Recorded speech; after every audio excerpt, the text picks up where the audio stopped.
Hi everyone, hope you're okay. So first things first, what do you think of my hair? Do you like it? So I've gone lighter, some highlights put in. It feels a bit weird looking at myself with lighter hair. I've been dark since I was born.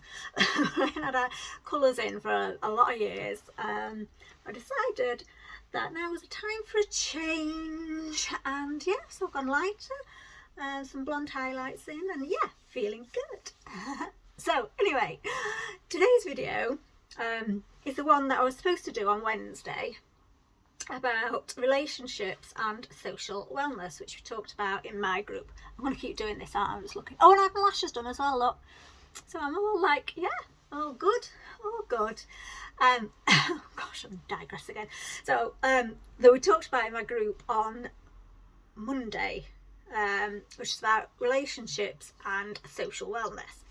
So a lot of people with chronic illnesses want to become very isolated, and that was certainly the case for me. I kind of, you notice, this sounds awful, but a drop off in friends and a drop off in their sort of invitations to go out because you keep declining them, so they just stop. And you do lose friends. And also about relationships, marriages, partnerships suffer as well. And if you followed me for a while, you'll know that my marriage ended. Do you know what? I don't even know what I'm talking about. My marriage ended when I was at my worst physically and mentally, because my husband didn't want to be my carer. And that ended sort of just over 8 years ago. And I spent the next 7.5 years single, partly because at the beginning I needed to kind of rebuild myself physically and mentally. So I wasn't really in a position to have a relationship. But then after that time period, I kind of didn't want a relationship. I wanted to stay single because I didn't think anybody would want me, because like my own husband didn't want me because of my illness. So why would anybody else like accept it and my limitations? So I spent a lot of years believing that to be true. So I stayed single. I had the odd dates and things, but yeah, really I was okay single until last year, when I met somebody and had a relationship, the first one since my marriage ended, and sadly that didn't work out. But there are two important things I kind of took from that relationship that have helped me. And the first one is that my illness isn't going to stop me meeting somebody like I believed it would. Like I believed I would have to stay single for the rest of my life because nobody would want me because of my illness. So from that, I realised that there are men out there who are kind and caring and considerate, who are okay with my limitations. I can't date a night owl though, because like well, if you know me, I'm in bed and asleep quite early, depending on what time I take my tablets, that is. So that's one of the things I took from it, is that there are men out there, and that's what message I want to get across to you, because when we had this conversation the other day, and I've spoken to many people with these conditions, is that they won't meet anybody because of their health, because they spend a lot of time unwell and in bed. And whilst for a long time I would probably have agreed with that, now I don't. I don't feel like my illness will stop me meeting somebody. And the second thing I took from that relationship is that I actually quite liked it. I surprised myself. I liked being in a relationship. I liked being made to feel special. I liked being a partner with somebody and looking towards the future. and I was happy, and most of the time I was happy. I liked being in a relationship, so now I know that moving forward I would like to meet somebody, which brings me on to, let me tell you this. So this is funny. Like last week, me and a single friend, a friend who is single, I came across this advert on Facebook for a psychic reading. Now, I'm not normally into things like that, I'll be honest, but it was £4.95 for a 20-minute psychic lovers reading, so about your love life. And so for a bit of fun, we had this psychic reading. So I am going to, my soulmate is still out there, right? So I'm going to meet him in either either March or April. He's a director of his own business, so which is good. So yeah, I like that. He might have some money, that'd be nice, wouldn't it? Yeah, he's a couple of years older than me, so we're looking around 50, one-ish, two maybe. What else? I wish I'd have wrote it down actually, because I've got a memory like a sieve. Dark hair, but it's greying a little bit on the ends, but that's fine. Oh, he has a holiday home. He has a holiday home that he's going to take me to. Oh, and I'm not going to meet him on a dating site. I'm not going to meet him online. So I'm going to meet him through work, or through friends of friends, through friends, basically. So,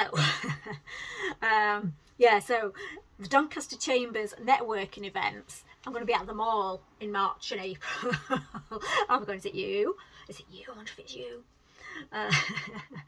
And so any friends as well that you have single friends, male friends who are around 50, 52, single, dark hair, directors of businesses and have a second holiday home, send them to me now. I'm ready, and we don't need to wait until March or April. We can do it now. I'm all ready to go and meet my soulmate. Let's do it. But I was like this, I don't like this bit here, I don't know what that's doing. So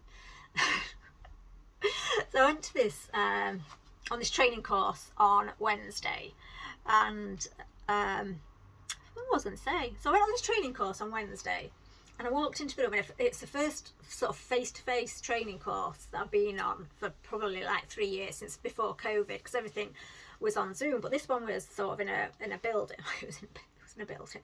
It was in a, yeah, we were in a building. It was a physical meeting, face to face.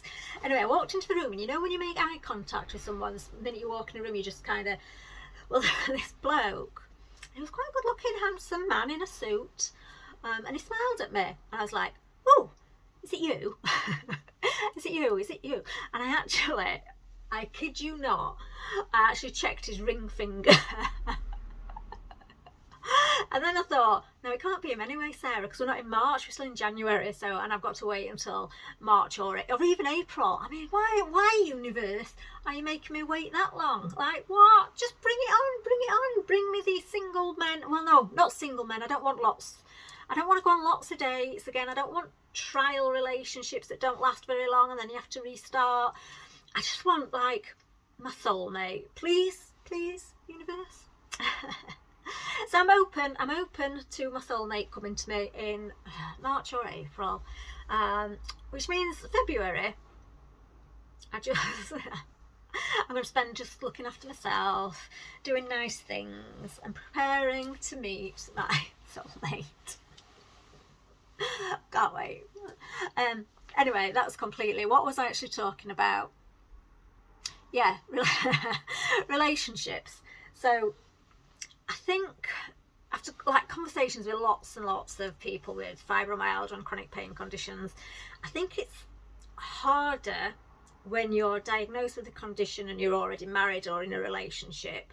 It's harder for your partner to understand and what's the word I'm looking for? It changes your relationship, doesn't it? You're no longer the person you were, and your relationship has without a doubt got to change, and that's got to be hard on the person that you're with.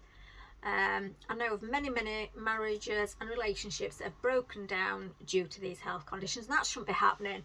That absolutely should not be happening. And so I'm actually in the process of writing a program for, because I've identified this as a niche, a program for spouses, partners of people with chronic health conditions, to support them and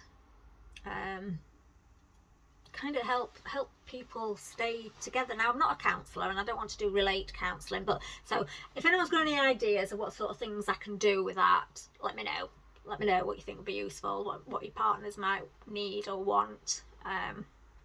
Yeah, but I think if you, like me, you've already got your diagnosis and you're single, you can meet somebody. You have to be quite open, I think, and say, well, I have this condition and this is how it affects me, this is the impact, and you decide whether you can live with that or not. And if you can't, then it's, yeah, game over. We're not going to continue down this road. So forgotten what I'm talking about completely. Forgotten what I'm talking about. So yeah, and so social wellness as well. And I talk about people with chronic health conditions becoming isolated and losing friends and not having social interactions. I got tongue-tied then, didn't I? Social interactions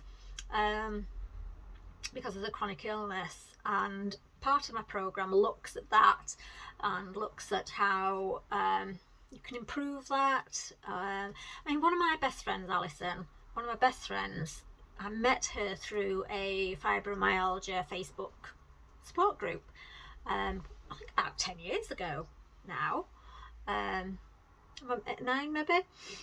She's one of my best friends, and we just started talking off the group, and we like understand each other and we're very close. So, and that support is really important to people with a chronic illness. So yeah, on the programme I do a whole unit on relationships and social wellness, and yeah, that's all I'm going to say today, because it's not really coming out of my head or my mouth, so I'm just going to shut up. Do you like my hair though? I quite like it like a bit lighter. I know the upkeep's going to be a bit, after I keep having my roots done and things, which is a bit of a pain, but yeah, I'm happy about that. Speak to you soon.